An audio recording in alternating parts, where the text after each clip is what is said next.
I'm in my greenhouse today, and it is the second week of February, and I planted some carrots and radish. Here's my big radish that's ready to be harvested, and I planted some carrot and radishes in this bin. I don't see anything coming up yet. I gave it a little sprinkle of water, and hopefully that will be coming up soon. But what I wanted to talk about today is fertilizing my Meyer Lemon bushes or trees that I have inside my greenhouse. So they're growing in pots, and I've got my incandescent lights strewn all over them to help keep them warm when the temperatures drop below freezing. I've also got this big blue barrel here of water that is helping to moderate the temperature in here. And if I absolutely need to, I can plug in this heater, though I've only plugged it in for about 1 week this winter so far. And it has kept everything from freezing. The days are nice and warm in here because of course it's all closed up, and in mid-February you want to fertilize your Meyer lemons. I saw this thing on YouTube that I copied, so we'll see how this works. So what I did was I took some barrels of water, which I would have had in here anyway to help moderate temperature, but instead of just having pure water in here, I added vegetable matter, weeds and not seeded ones, but things like that. As they deteriorate, the thought is that they will put their nutrients into the water.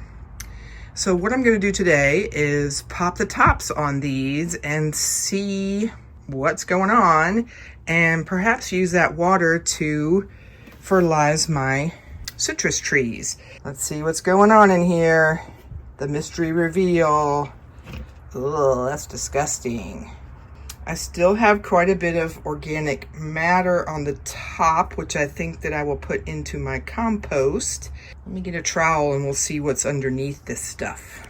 I have a trash can in my greenhouse that I just use for compost, for cold composting within the greenhouse. And then when it gets pretty full, I just dump it out in my outside compost bins. So that's what I'm going to do with this top layer of stuff here.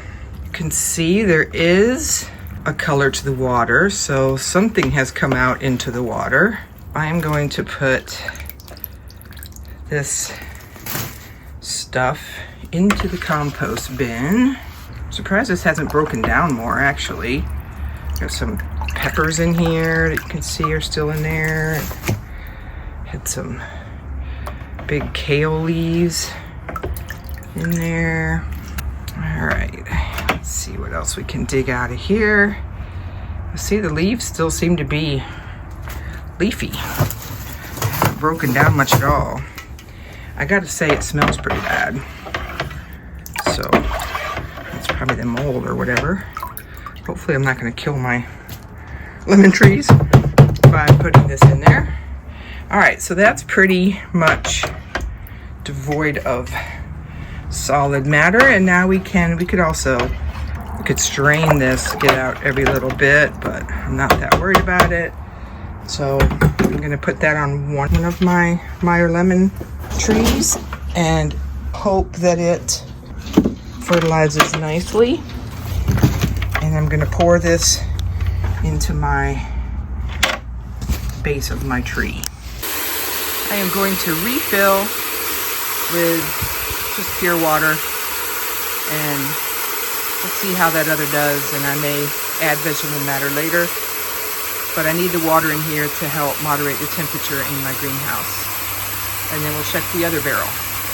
All right, here is barrel number 2. And let's see what's going on in here. Looks pretty much the same. Smells a little different. see, I had all kinds of crazy stuff in here. So I had some Meyer Lemon trimmings and some peppers, vegetable leaves that were less than great. Had some regular leaves. There's an oak leaf there. This one's much greener. The other one was more brown. I must have had more green matter in this one. All right, I'm gonna take this one and I'm gonna put it on my other tree.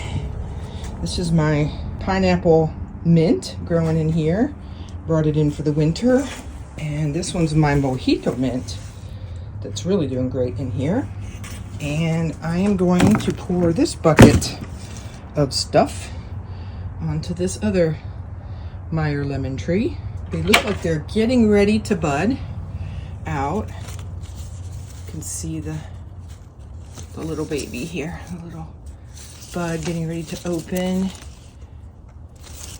So it definitely is getting ready to do something, and I'm hoping that these nutrients will help it be even more prolific. So for this second one, I've had quite a bit of clover coming up. That's my asparagus bed there. It's got a lot of clover coming up in it. And clover is a plant that is a nitrogen fixer. So if I put the clover in here, then maybe it will release some of the nitrogen into the water, and that will be great for things like spinach and lettuce and leafy plants like that need a lot of nitrogen. So I think I'm going to try that with this barrel and see how that comes out.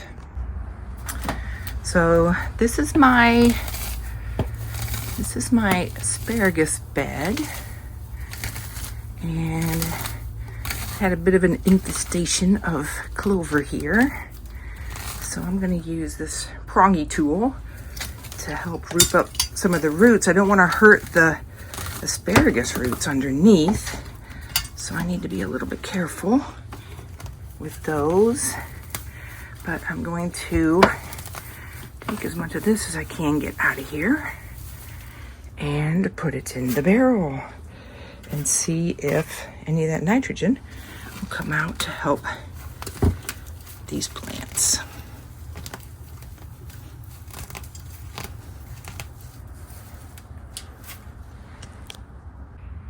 So here is my nitrogen barrel, hopefully.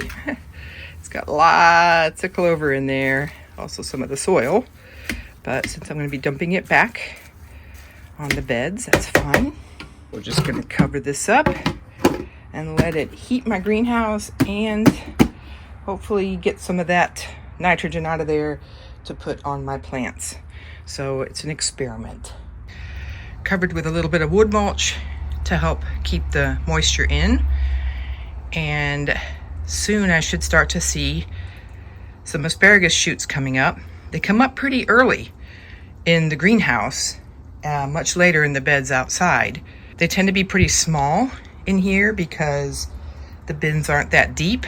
My plan is once I get my big load of compost, I'm gonna move this mulch aside, fill to the top pretty much with compost, put the mulch back over the top.